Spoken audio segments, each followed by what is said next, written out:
Remember the it guy who made you want to put that woman first? I forgot to be a lover. Everyone was jamming to his tracks, thinking he'd be rolling with the big names like Usher and Charlie Wilson for the long haul. But then, poof, dude vanished from the mainstream scene faster than my ex after I asked where we were heading. So, what's the 411? Why did Jaheim ghost us and the music charts? Ask me how I know, and I'll tell you so. She used to be my girl. The R&B sensation was born on May 26, 1978 in New Brunswick, New Jersey. Jaheim's life was marked by tragedy early on when his dad, Tyrone Deshaun Cole, passed away, leaving him at the tender age of 3. His mom, Julie Gratchel Hoagland, was left to juggle the world on her shoulders, raising Jaheim and his 2 siblings in the rugged terrains of the Memorial Parkway Homes Public Housing Project. Talk about a rough start. But get this, music was in his blood. His granddaddy, Victor Hoagland, was an R&B crooner back in the 60s, giving little Jaheim some big shoes to fill. Family reunions turned into Jaheim's first stage, setting the scene for his future stardom. Despite the tough exterior of project life, Jaheim had dreams bigger than the ghetto, even as he found himself tangled in the kind of trouble that comes with street life, landing him behind bars more than he'd like to admit during his high school years. You can bet his mama's heart was breaking, but Jaheim's voice was her solace, a silver lining in their clouded world. By 15, Jaheim was no stranger to the spotlight, bagging wins at the Apollo Music Theater's talent competition. But life threw another curveball when his mom passed away from spinal meningitis, leaving him orphaned at 17. Imagine that, a kid with nothing but dreams, now without his rock. But here's where the plot twists. Jaheim poured all that heartache into his music, crafting a demo that would change his life. I'm absolutely not looking for love right now. I'm focused on building a dream right now. A young Jaheim, channeling Luther Vandross with Never Too Much, was unaware that his future was about to shift. Now, Jaheim didn't fit the cookie-cutter image of R&B's finest. With his rough-around-the-edges look, he was more Tupac than Tevin Campbell. But fate has a funny way of playing its hand. One accidental drop of his music demo in a Newark clothing store owned by none other than the band Naughty by Nature set the wheels of destiny in motion. KG, a band member, stumbled upon Jaheim's demo and was instantly captivated. He saw in Jaheim a bridge between Luther's classic soul and the fresh vibe of a younger generation, but he wanted it to be produced for Luther's younger audience. Who did you find first? Was it Next? Was it Jaheim?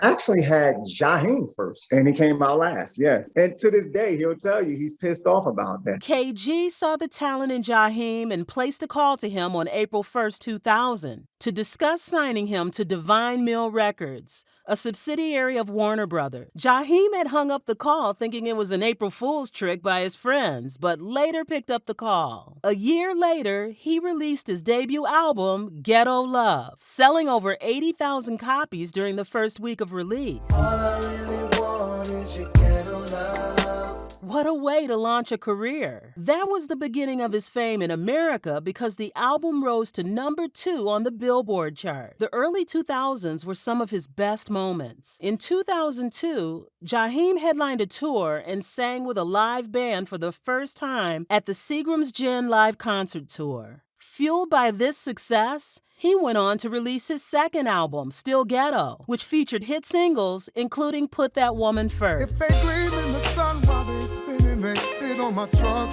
And Fabulous. Got back, did a little bit, now we hardy puppy. Both of which reached platinum. You know what happens when you have a dark past? Sometimes it comes calling. On June 14, 2004, while Jaheim was just outside a convenience store in Hillsborough Township, he was approached by law enforcement officers who accused him of being in possession of drugs. Once again, he found himself behind bars, just like when he was still in the ghetto. The difference is he was now more mature and richer, so he pursued justice through an appeal in 2005. To his relief, a judge invalidated the charges on the grounds that those officers had no right to search his vehicle. Despite this victory, Jaheim was still placed under a 2-year probationary period and asked to attend anger management sessions. He even had to write a letter of apology to the officer. That same 2005, while Jaheim was driving in his luxury vehicle, he was hit by a tractor trailer. Damn, too many woes for a man. He was worried about his career and did not want to keep his fans waiting, so he built a studio in his house in New Jersey and started writing and co-producing his third album titled Ghetto Classics. Man, he had a weird obsession with the G word. I guess it's because he grew up in one. A year later, the album dropped and became Jaheim's #1 album after it sold 150,000 copies in its first 7 days. The album also reached #1 on the US Billboard 200. However, in 2007, he left Divine Mill Records and signed with Atlantic Records, where he released his 4th album, The Makings of a Man. The hit single Never reached #76 on the Billboard Hot 100. No more #1s. His fans were bored. The song Jaheim released about hustling and paternity sounded tiring and cliche. Notwithstanding, he was doing well. Aside from his music career, Jaheim was into other big things. He was getting modeling gigs and movie roles, like the Paramount movie he was supposed to be featured in, which till now has not been released. In 2010, he released a new album titled Another Round, featuring the hit song Finding My Way Back. My favorite was the emotional recorded track with borrowed elements from the 70s soul music. However, the song wasn't successful, as it only reached #95 on the Billboard Hot 100, but it did earn him 3 Grammy nominations. The music industry has given Jaheim many things: memories, fame, and money. In 2011, he was nominated for the Grammy Awards in categories such as Best R&B Song, Best R&B Album, and Best R&B Vocal Performance. The American Music Award also nominated him in 2023 for Favorite Soulful R&B Male Artist. Jaheim sold over 5 million records worldwide. He has made enough money from album sales and endorsements that his net worth has risen to $4.5 million. Since Jaheim had always wanted to own a record label, he relaunched his label, Julie Dream Music Group, in 2014. His fans think the name of his label has something to do with the memories of his mother. The last album Jaheim released was Struggle Love in 2016, before he went out of the limelight. But you know, the crazy thing about being an entertainer is that people can forget about you just like that and move on to the next big thing. That's what happened to Jaheim. His fans had started moving on from him, claiming that the singer had too many demons to deal with, especially the rumors of drug abuse. There was even a video of Jaheim on a rant towards Charlemagne the God a few years ago. In 2018, when Jaheim decided to go vegan, his choice brought a lot of discussion online. Many thought and felt he looked skinny and unhealthy. During his interview with Amanda Booz at Star 94.5 FM, Jaheim gave reasons for going vegan. He also talked about an upcoming album which never came out. The inspiration for this album, they tack on